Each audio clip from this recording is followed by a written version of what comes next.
नमस्कार, आप देख रहे हैं 4 PM और मैं हूं अभिषेक मिश्रा।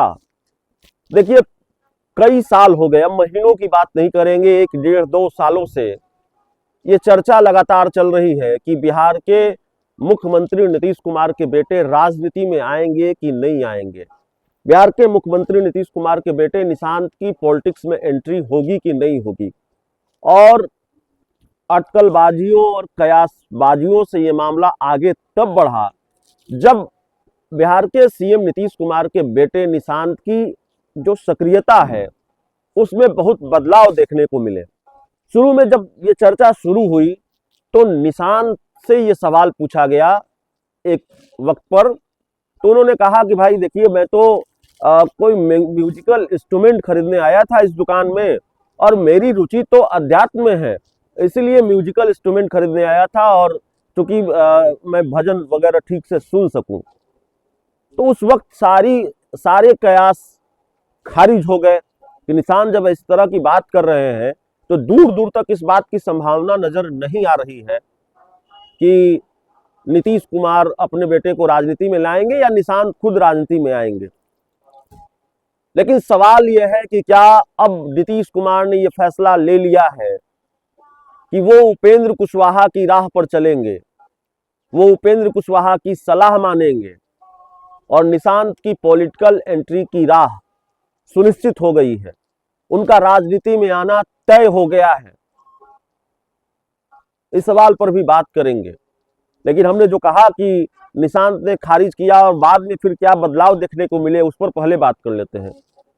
उसके बाद बिहार के मुख्यमंत्री नीतीश कुमार के बेटे निशांत में यह बदलाव देखने को मिला कि निशांत ने पॉलिटिकल बयान देना शुरू किया, राजनीतिक बयान। अमित शाह को लेकर पिताजी को सीएम फेस घोषित कीजिए, पिताजी के लिए वोट भी मांगा बड़े भावुक अंदाज में कि पिताजी ने बिहार के लिए काम किया है, अब उनके काम की मजदूरी दीजिए, उनके काम का इनाम बिहार की जनता उनको दे।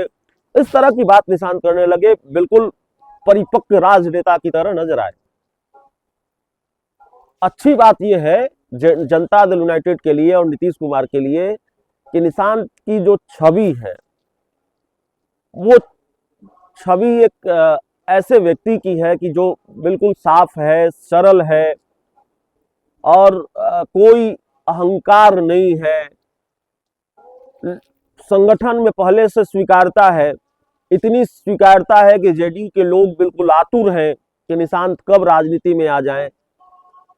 कुछ लोगों की अगर बात छोड़ दें, जिन लोगों को लगता है कि निशांत के आने से जनता दल यूनाइटेड में जो उनका राजनीतिक कद है वो घट सकता है, सियासी रसूख घट सकता है, उनको दिक्कत हो सकती है और उनको दिक्कत है। जेडीयू के कुछ नेताओं से अगर आप बात करेंगे तो वो लोग बताते हैं किनको किनको क्या क्या दिक्कत है। लेकिन तकरीबन पूरी पार्टी चाहती है कि निशांत राजनीति में आए। निशांत सार्वजनिक कार्यक्रमों में भी शामिल होने लगे, निशांत की तारीफ जेडीयू के नेता लगातार करने लगे, तो लगा निशांत राजनीति में आएंगे। और उसके बाद विधानसभा चुनाव में उनकी एंट्री तय थी कि भाई विधानसभा चुनाव में वो राजनीति में एंट्री मारेंगे। लेकिन ये नहीं हो सका और संजय झा ने इसको खारिज किया कि निशांत की राजनीति में आने की बात को खारिज किया। जेडीयू के कुछ बड़े नेताओं ने निशांत के राजनीति में आने की बात कही और दूसरी तरफ जेडीयू के कुछ बड़े नेताओं ने उनके राजनीति में आने की संभावनाओं को तकरीबन खारिज किया, जो उनके बयान का लबोलुआब रहा। लेकिन जिस संजय झा ने खारिज किया था, संजय झा का ही एक बयान आया है और संजय झा ने कहा है कि हम लोग चाहते हैं कि निशांत जेडीयू में आकर काम करें। संजय झा का बयान अपने आप में बड़ा महत्वपूर्ण है और ये अपने आप में बड़ा संकेत है निशांत की राजनीति में आने का।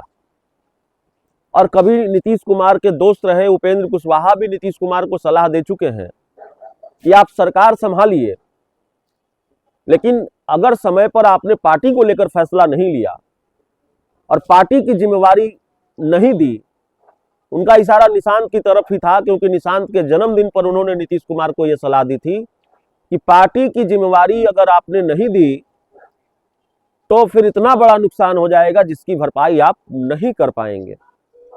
उपेंद्र कुशवाहा ने कोई गलत सलाह दी होगी, मुझे ऐसा नहीं लगता, क्योंकि देखिए जेडीयू 43 से 85 सीटों पर जरूर आ गई है विधानसभा चुनाव में, लेकिन पार्टी में सब कुछ ठीक नहीं है। पार्टी के अंदर संकट है।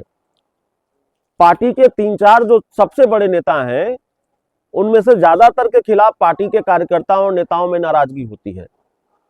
कई मौके आए, चाहे वो बोर्ड और आयोग के गठन का मामला हो, चाहे कई दूसरे मौके हों, उनको उसको लेकर टिकट बंटवारे का मामला हो, पार्टी के बड़े नेताओं के खिलाफ जेडीयू के नेताओं कार्यकर्ताओं की नाराजगी रही है।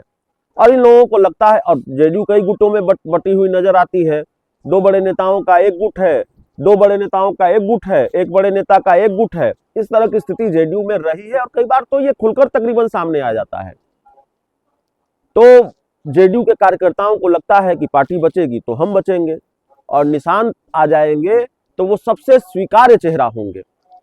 उनकी स्वीकार्यता पार्टी और संगठन में होगी, और क्षेत्रीय दलों का इतिहास भी ये है। ये बात अलग है कि नीतीश कुमार ने अपने परिवार से किसी को राजनीति में आने नहीं दिया, और राजनीति में लंबा सफर तय किया है। नीतीश कुमार ने कई दशक का सफर तय किया, बड़े बड़े पदों पर रहे, कृषि मंत्री रहे, रेल मंत्री रहे, बिहार के मुख्यमंत्री हैं इतने सालों से, लगभग 2 दशक से ज्यादा का वक्त अब हो रहा है, लेकिन राजनीति में किसी को नहीं आने दिया।